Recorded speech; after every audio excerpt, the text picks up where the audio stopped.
alcalde del municipio de Málaga, Oscar Miguel Joya Arenales. Ministras y ministros y funcionarios del Gobierno Nacional aquí presentes, General Henry Armando Sanabria Celi, Director General de la Policía, Excelentísimo Monseñor Félix María Ramírez Barajas, Obispo Diócesis de Málaga, Soatá, congresistas de la República, alcaldes municipales, mandos regionales de las fuerzas militares y de la Policía Nacional, diputados y concejales presentes, funcionarios de los gabinetes departamental y municipales, medios de comunicación y en general toda la ciudadanía aquí que nos acompaña. Pues hay que decir que interesante la reunión. Ojalá hubiera tenido un debate así en el Congreso de la República en los 20 años que estuve.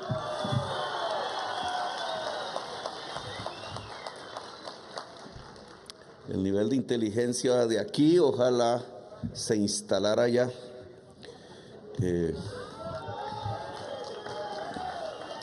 Pero vamos a ver,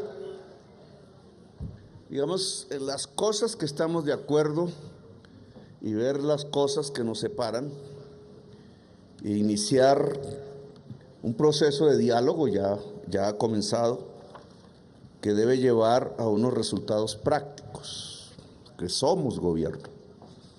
No es un evento solamente para echar discursos importantes, ideas, sino también para aterrizarlas, volverlas realidad. Hay cosas indudablemente en las que estamos de acuerdo. Los páramos son esenciales. Todos estamos de acuerdo. Bueno, casi todos estamos de acuerdo. ¿Representan el agua de Colombia? Indudable. Creo que no hay río colombiano, de los grandes a los pequeños, que no tenga que ver con los páramos. El agua de Colombia son los páramos. La existencia de los y las colombianas durante generaciones, entonces depende de los páramos. Sí, y creo que no hay, por lo menos aquí, disenso. Si no existieran los páramos, si por alguna razón murieran, no estaríamos aquí. No habría Colombia. He ahí la importancia del tema que estamos tratando. Consenso. Partimos de ahí. Tenemos que ver cómo estos páramos nos sobreviven a nosotros, a nuestros hijos, a nuestros nietos, y ojalá por allá en 2000, 3000, 4000 años, vaya a saber cómo será este mundo, sigan ahí. Porque si siguen ahí, en 4000, 5000 años, seguirá la vida y seguirá el ser humano en esta tierra de belleza. Sigamos. Quienes pudieran cuidar mejor los páramos hoy en Colombia, ¿son ustedes? Sí. No hay nadie hoy, ni en las dependencias del gobierno que hoy dirijo, ni en cualquier sector de la sociedad colombiana, en cualquier rincón de Colombia, que pueda cuidar mejor los páramos que quienes han vivido allí, quienes han tenido quizás sus padres, sus abuelos allí, quienes se han enamorado allí, supongo, compañero Roberto, quienes han construido sus familias y visto correr sus hijos y pasar los problemas que todos pasamos y los gratos ratos que todos pasamos también allí en el páramo. ¿Quién más va a cuidar mejor ese páramo que el que ha existido allí? Yo he vivido en los páramos, me tocó, he dormido, caminado, me he sentido casi que dejar de existir a propósito por allí en las noches. Sé de los páramos, no solamente por la lectura, sino porque he vivido también allí. Y ese no es el tema, digamos, sino el acuerdo de que no hay una fuerza social en la sociedad colombiana que pudiera cuidar mejor los páramos que ustedes mismos. Sigamos con los acuerdos.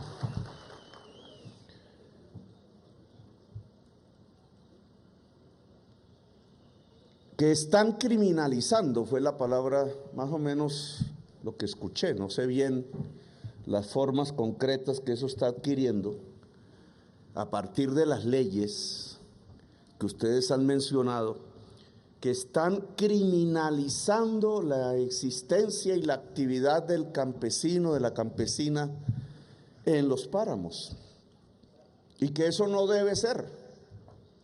Que no puede ser que se criminalice la existencia del campesino en los páramos. ¿Estamos de acuerdo?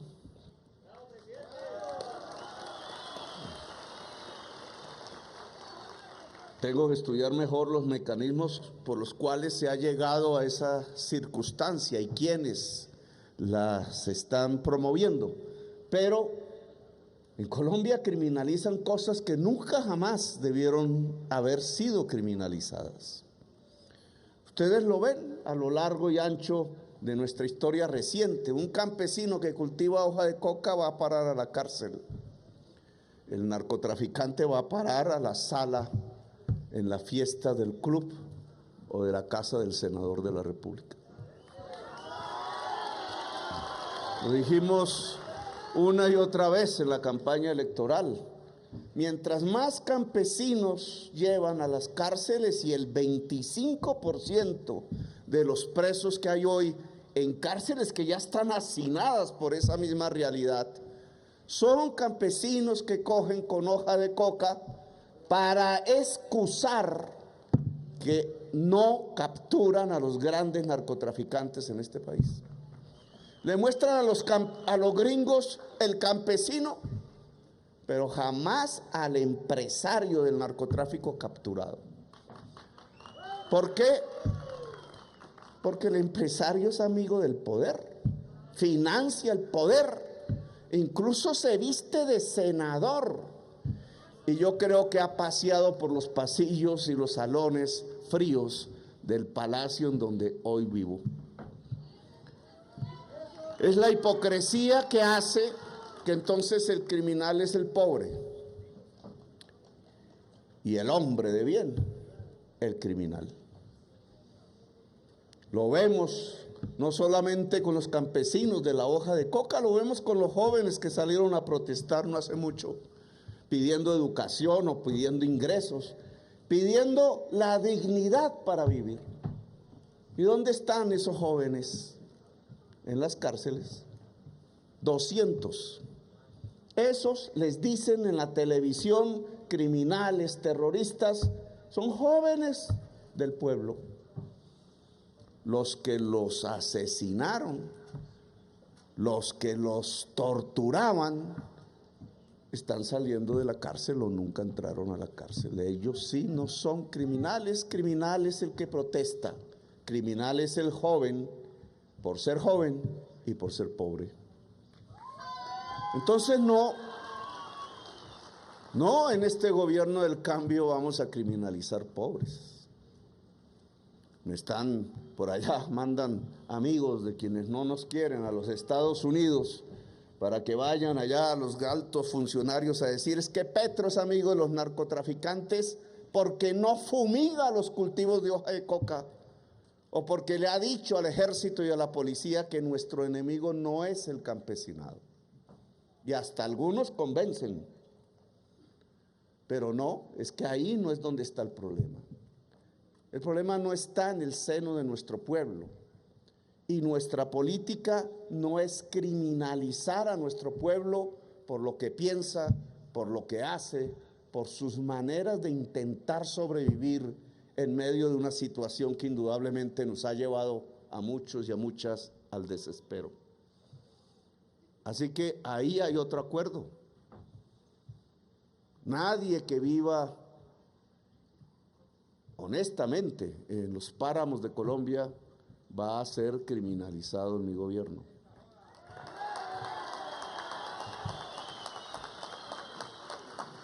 Escuché de Vicente y Roberto. Hay una diversidad en el páramo de pensamientos. Y eso hay que reconocerlo, ojo. Formas diferentes de pensar, supongo que de vivir, supongo que de existir. Y no hay que contraponer unas con otras, hay que intentar construir los lazos de esa diversidad. Todas y todos ustedes a lo mejor ya han seleccionado sus delegados, delegadas para que continúen esta conversación con el gobierno actual. Han dicho, en el caso de Vicente y Roberto, que hay un desplazamiento. O sea, que lo que se pretende a través de las normas y la acción de ciertos funcionarios es que se desaloje, que se despoje al campesinado, discúlpenme la palabra, si no es la misma de ustedes, paramuno. Este gobierno no va a permitir ningún desalojo del campesinado de los páramos de Colombia. Y si hay alguna denuncia, pues obviamente estaremos atentos a corregir ese tipo de circunstancias, ¿no? Hay un número de personas. Una de las tareas será cuántas realmente, porque ustedes saben que los censos en Colombia cuentan de manera diferente. ¿Cuántas personas hay allí? Seguramente no van a aumentar mucho, porque el ser humano se equilibra de acuerdo a su entorno. En los páramos no va a existir una ciudad como Bogotá, con toda seguridad. Habrá unos cambios en las edades, en los tiempos cambiarán muchas cosas, como han cambiado si miramos desde el pasado hacia acá. Pero la población de los páramos que hoy vive allí, honestamente, nunca será desalejada. No habrá desalojo.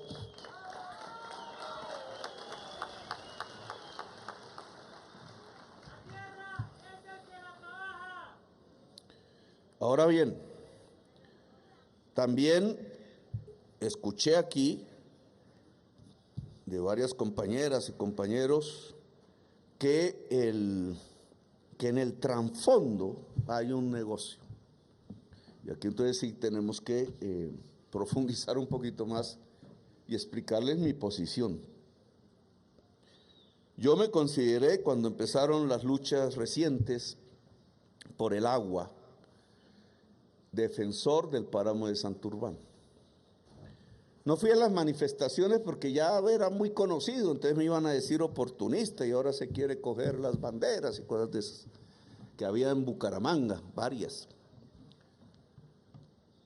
No estoy de acuerdo con que en Santurbán haya minería del oro a gran escala. No estoy de acuerdo. Yo no sé ahora qué forma se estará adquiriendo la empresa Minesa, lo dije públicamente. Si soy presidente de Colombia, Minesa no entra al páramo de Santurbán. No sé cuánto oro habrá ahí debajo, no sé cómo habrán descubierto todo eso. Pero primero es el agua. Lo hemos repetido y una y otra vez. Yo creo que fui el que hice la frase. Lo que pasa es que ya se volvió muy popular. Es más valiosa el agua que el oro. Siempre aquí y en Cafarnaúm, el agua nos permite vivir. El oro lo que hace es matarnos entre nosotros. En cierta forma, no va a ser tan radical porque el oro se utiliza y hay artistas del oro y artesanos, etcétera, pero en realidad en nuestra historia reciente, después de la conquista española, el oro mata y el agua hace vivir. Indudablemente el agua de Santurbán es el agua de la población santanderiana y norte santanderiana de los Andes. Y en esa medida esa ha sido mi posición pública desde que estalló el problema hace varios años, y como presidente de la República ahora seguirá siendo. ¿Qué significa esto? Cuando salió el tema de la delimitación, en algún momento recuerdo, lo que yo pensé en mi interior y lo alcancé a pronunciarme en el Senado de la República, es que me parecía una trampa. Incluso el competidor mío en la segunda vuelta presidencial, en una conversación que teníamos, no en la campaña sino antes, también lo percibió. No, pues que van a delimitar para que 1 metro abajo del límite empiece la explotación del oro. Yo soy alcalde de Bucaramanga, si usted participó en esas conversaciones, usted delimita, y es que el problema es el flujo del agua, no la frontera del páramo. Da lo mismo para la ciudad de Bucaramanga si la mina del oro de gran dimensión se establece arriba de la frontera que piensan poner o abajo, si de todas maneras se daña el agua. Y por eso yo sentí que por allí venía una trampa. Ahora que los escucho, que hay un proceso de desalojo o algo, o una inminencia o un riesgo o una amenaza de desalojos de campesinos de esa zona que siempre han vivido allí, pues para mí es claro, donde se ha instalado la gran minería siempre ha habido desalojo. El título minero para la gran minería es casi el certificado de defunción del campesinado que vive sobre ese título. Lo hemos visto aquí, allá, hay muchos ejemplos. Acabo de venir de Jericó, Antioquia, una zona regoda. Yo no sé cómo serán los páramos aquí políticamente, pero una zona regoda. Mi principal aliado ahí es el obispo monseñor de allá, que además me explicó, porque él me enseñó cómo era el asunto, porque allá es una minería de túnel, pero cuando uno llega ahí, lo que uno ve, además de una tierra muy bella, es un campesinado dedicado por generaciones a cultivar café y alimentos, que obviamente cuando ve esos túneles destruyendo las montañas, pues lo primero que siente es que se les acabó su existencia, que el agua con la cual riegan pues va a dejar de existir, que el sitio sobre el cual viven se puede desbaratar. Esas son las circunstancias de Jericó. Nosotros allí llegamos, una mina de cobre y de una vaina poderosa, la ¿cómo se llama? Anglo Gold Ashanti. No se asusta nomás con el nombre. Y el gobierno que ha decidido, claro, podrían decir es que ese cobre se necesita para las energías limpias, porque las turbinas y los paneles lo usan, y que yo soy un defensor de las energías limpias, etcétera. Pero estamos entre o ese oro o ese cobre y la vida tradicional de los campesinos que habitan allí. ¿Qué escogimos? Pues no nos pusimos a preguntarle a los campesinos si eran del pacto o eran godos o uribistas, o que si eran católicos o no. Lo que dijimos, no, pues es que lo que nos interesa es que ese agua siga, que ese campesinado viva y que esa región se transforme en una potencia de la vida en Colombia. Porque si no, ¿para qué hablamos de que Colombia sea una potencia mundial de la vida? Una potencia mundial de la vida es la vida de la naturaleza, es el agua y es la vida de la existencia humana. Entonces, ese temor por la delimitación que aquí hay, yo lo tuve, pensando que lo que iba a iniciarse era una trampa para permitir una gran explotación de oro con perjuicio del agua, e indudablemente, si allí había una población campesina, en perjuicio de la población campesina. Nosotros no vamos a permitir eso. Eso no está en las cuentas.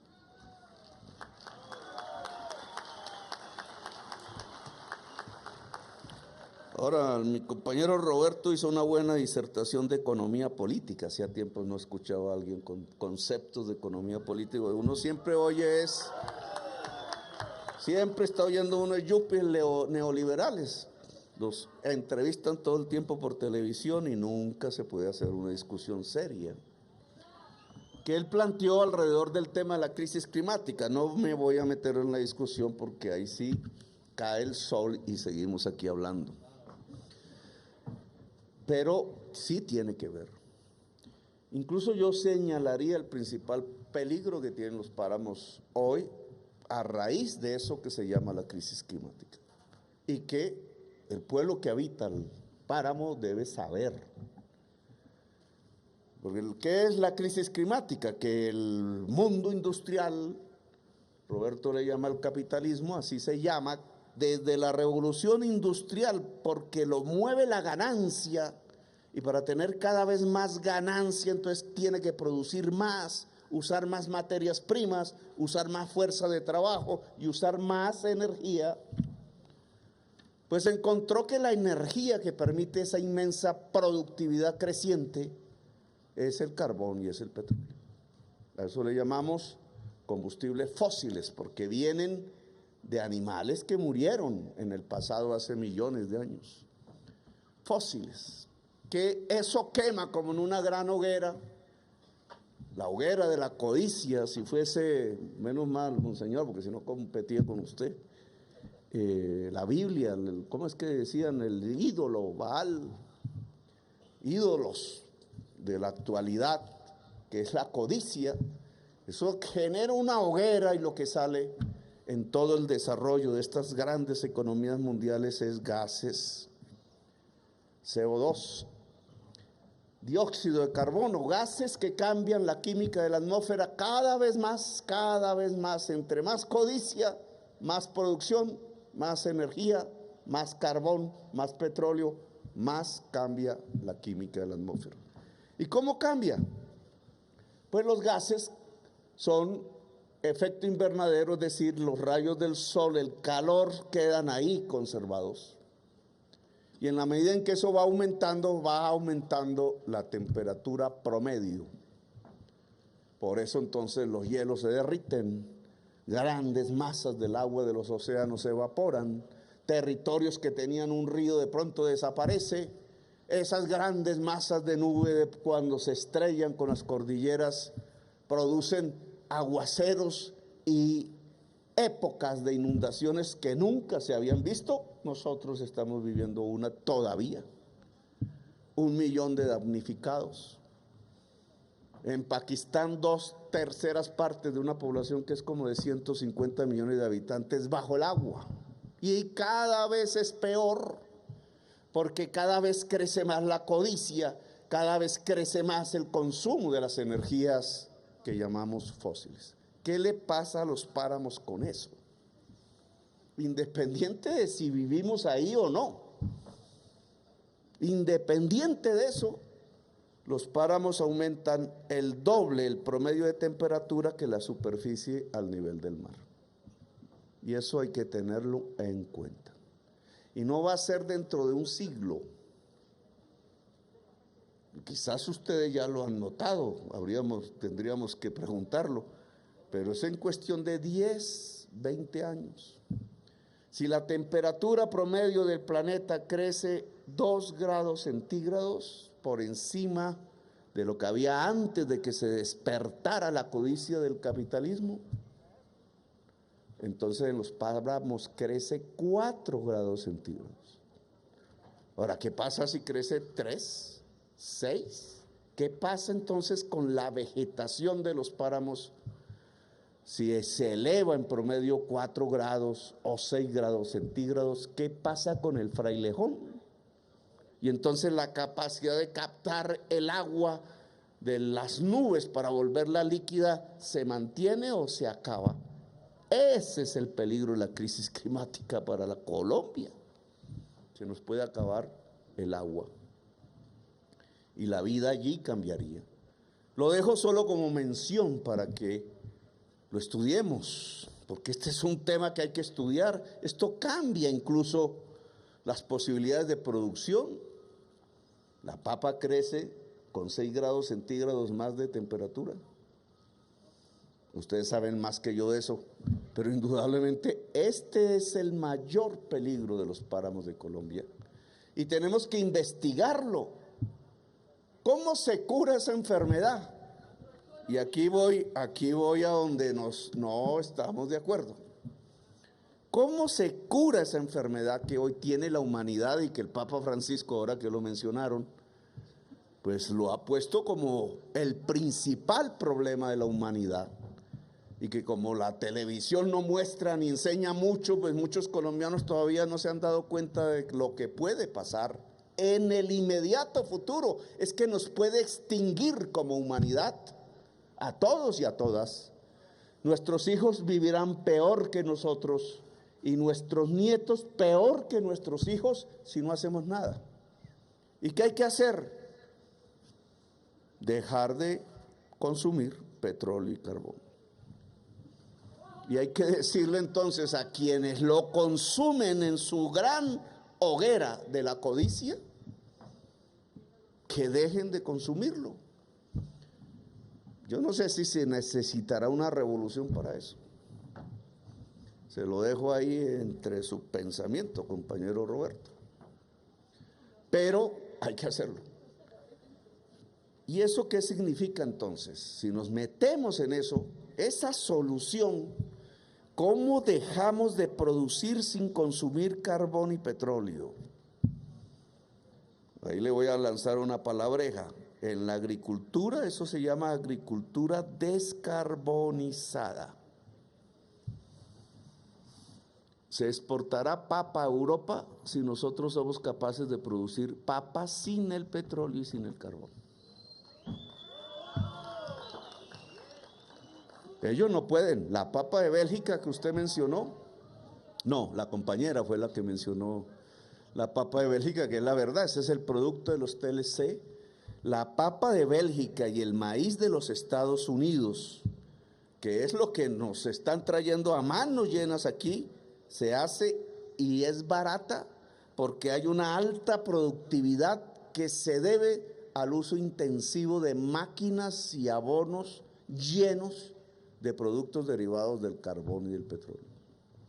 Y esta es nuestra oportunidad, porque si nosotros somos capaces de desligarnos más rápido, nosotros les cogemos el mercado. ¿Cómo lo hacemos? Pues eso no es de ilusión, eso no es de discurso. Nos toca meter el conocimiento al lado de la producción. Y entonces aquí estamos tratando de generar, vamos a ver si podemos, lo que vamos a llamar el SENA campesino, para que junto con ustedes, y habría que instalarlo una sede en algún páramo, ya escogeremos con ustedes dónde, si aquí o en Sumapaz, o bueno, ya veremos. El SENA campesino tiene que enseñarnos con ustedes mismos, porque ustedes pueden enseñar también cómo vamos construyendo las ramas productivas en el páramo que no utilicen carbón ni petróleo para poder ampliar las ventas que cada vez serán mayores, no solamente en Colombia, sino en todo el mundo. Y ahí me separo un poco de esa inquietud que tienen muchos por lo que he visto en el discurso contra lo que es ecológico. Cambiémosle la palabra ecología. Hablemos de naturaleza. Yo me imagino de la dirección del instituto ese, porque yo conozco cierta persona que dirigió ese instituto, que se la pasa, bueno, no voy a hacer críticas porque soy el presidente, entonces no puedo, pero sí hay gente ambientalista que está dependiendo del contrato. Cuando no he visto yo ambientalistas que decían, este es el hombre y veo en Twitter, ¿cómo se le ocurre a Petro decir que no se produzca petróleo y carbón? Y yo digo, no, pero este ambientalista, ¿dónde va a parar? Ahora no lo entiendo. Pues claro, si uno se pone a esculcar, es que vive de contratos y ingresos que vienen de la industria que produce el carbón y el petróleo, entonces los usa para cerrarnos la boca, para callarnos la boca. Yo entiendo eso, pero no quiere decir que entonces no tengamos que equilibrar la producción y la naturaleza. Porque si no lo hacemos, ustedes saben, se destruye la naturaleza y se destruye la producción y quien estaba haciendo la producción. Hay que lograr los equilibrios. Ahora, ¿cómo se logran esos equilibrios en el páramo? Con el ganado, con la leche, con la mora, me dijeron aquí, con la papa. ¿Cómo se logra? Pues eso hay que investigarlo, hay que ponerlo en conjunción las instituciones del gobierno con las fuerzas productivas mismas en la misma región para lograr ir aprendiendo todos. Y ya se sabe mucho, pero se necesita más de los nuevos equilibrios que tiene que haber entre la producción y la naturaleza, o si no, no es que se desaloje la población del páramo, es que se acaba la existencia humana en todo el planeta. Eso se nos volvió imperativo. El Papa Francisco tiene toda la razón y nos toca ponernos pilas, porque nadie nos va a venir a enseñar, sino nosotros mismos tenemos que aprender. Entonces, de este gobierno no esperen ustedes persecución. Le he dicho al ejército en las reuniones que tengo con su cúpula, una nación solo se construye cuando hay una alianza entre el ejército y el campesinado. Cuando el campesinado levanta la bandera nacional, ahí se construye una nación. Quizás muchos de los problemas que tenemos en Colombia es que en nuestra historia, en lugar de construirse una alianza con el campesinado de Colombia, que fue la mayoría de la población no hace mucho, todos somos hijos o nietos del labriego, lo decían los discursos, todos somos hijos de quien con el azadón sobre el surco recibía los rayos del sol. Pues si esa es nuestra historia, ¿por qué la historia de Colombia ha hecho del campesinado su enemigo interno? ¿Por qué el Estado ha considerado y quien los ha dirigido que el campesinado de Colombia es el enemigo? Y lo ha atacado, lo ha despojado. Decía Vicente, creo, nos sacaron del plano, fue otro compañero. ¿Cómo es tu nombre, compañero? No, bueno, fuiste tú, Pablo. Nos sacaron del plan y entonces terminamos en el páramo. O unos lo sacaron del plan y terminaron al lado de la ciénaga y del río y se ahogan hoy cuando vienen los problemas ambientales. Hubo una guerra contra el campesinado y no solo una, ha habido varias en la historia de Colombia. Los abuelos le cuentan a uno. Nunca fue posible que el campesinado tuviera derechos. No existe la palabra campesino en la Constitución de 1991. Léanla. No existe la palabra campesino. Ahora están tratando, ya van en el no sé cuál debate, para introducir que el campesinado de Colombia existe y que tiene derechos. Y esa circunstancia es la que nos ha llevado a la violencia. Violencia perpetua, no se acaba. Generaciones y generaciones viviendo de guerra en guerra y de violencia en violencia. Y hay un momento en que toca parar, entrar a otra fase. Tenemos que entrar a una era de paz, es lo que hemos dicho. ¿Y cómo se construye una era de paz si no es dialogando entre todos y todas? Si no es construyendo los pactos de la nacionalidad. Y los pactos de la nacionalidad tienen que ver con un pacto con el campesinado en Colombia. Es que llegó el momento de que el campesinado de este país tenga derechos, de que el Estado dialogue con el campesino. Critican por ahí, y voy a terminar así como decía Roberto, voy a terminar. Decían por ahí, y la FARC y toda esa vaina, ¿de dónde apareció?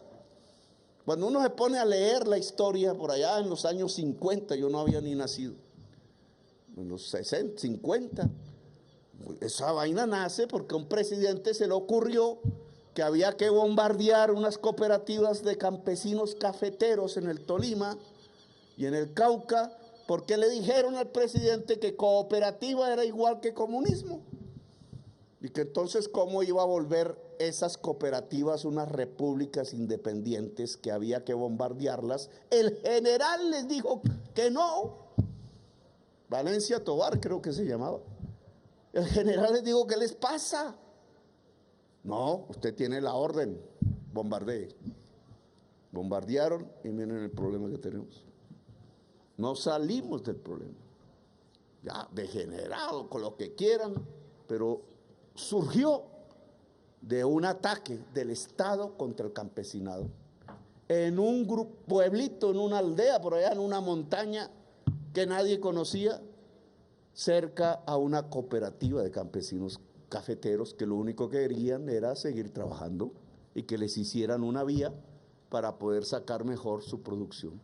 ¿Cuántas veces no hemos oído este problema una y otra vez a lo largo y ancho de Colombia? Oiga, háganos una vía, permítanos trabajar, permítanos trabajar.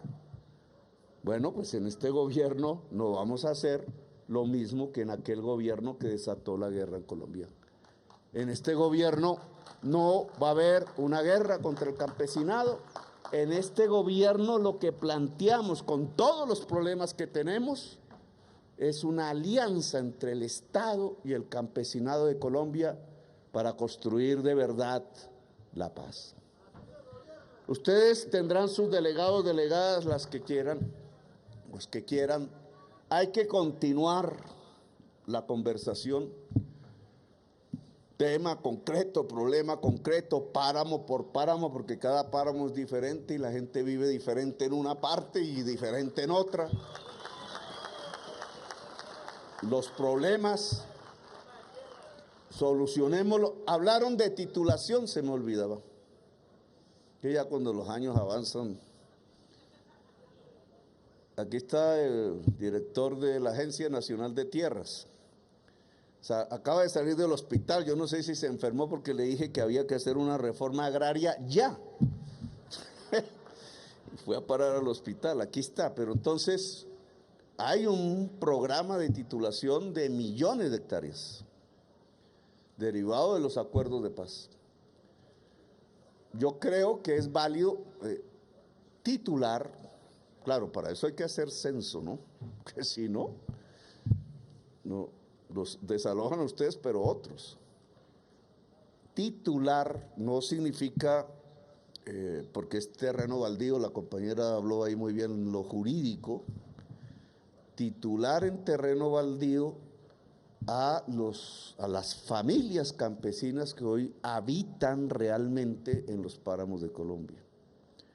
Ese debe ser un compromiso, porque sobre la base de esa titulación, igual que en la selva amazónica, problema diferente, sobre la base de la concesión, que es lo que allá corresponde, familiar e individual, y ese concepto, ministra, tiene que quedar en el plan de desarrollo porque no existe jurídicamente hoy. La concesión familiar hereditaria, ¿sí? Que no es la gran concesión minera, es que una familia al estar en un terreno de la selva, como no puede tener escritura de la selva, pues tiene un derecho que puede ser hereditario y eso se llama un título, pero hay que crearlo jurídicamente. En el caso de los páramos, que habría que ver si las normas que la compañera mencionó sirven. Yo creo que también podemos, sin pasarnos de la actual población, cuidado, titular a las personas, a las familias que tienen derecho, incluso con carácter hereditario si lo quieren, para garantizar, digamos, el derecho al páramo, pero que es también el deber de cuidarlo. Eso es un acuerdo, un pacto, un trato. El derecho también, como todos sabemos, genera el deber.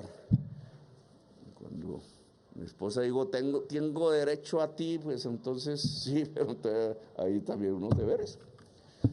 Eso no es... Entonces, bueno, no me meto en Honduras porque después me friego, pero gracias por haberme escuchado. Recuerden que el eje de todas nuestras actuaciones es alrededor de la vida y que lo que queremos es que Colombia se convierta en una potencia mundial de la vida, y ustedes, por el lugar que ocupan, por la estrategia de ese lugar dentro del rompecabezas de la vida en Colombia, que ya hemos hablado de ello, entonces ustedes se nos pueden, deben y lo son en su mayoría la fuerza social fundamental al ubicarse en los páramos y cuidar los páramos y el agua, de hacer de Colombia una potencia mundial de la vida. Gracias, muy amables, por haberme escuchado.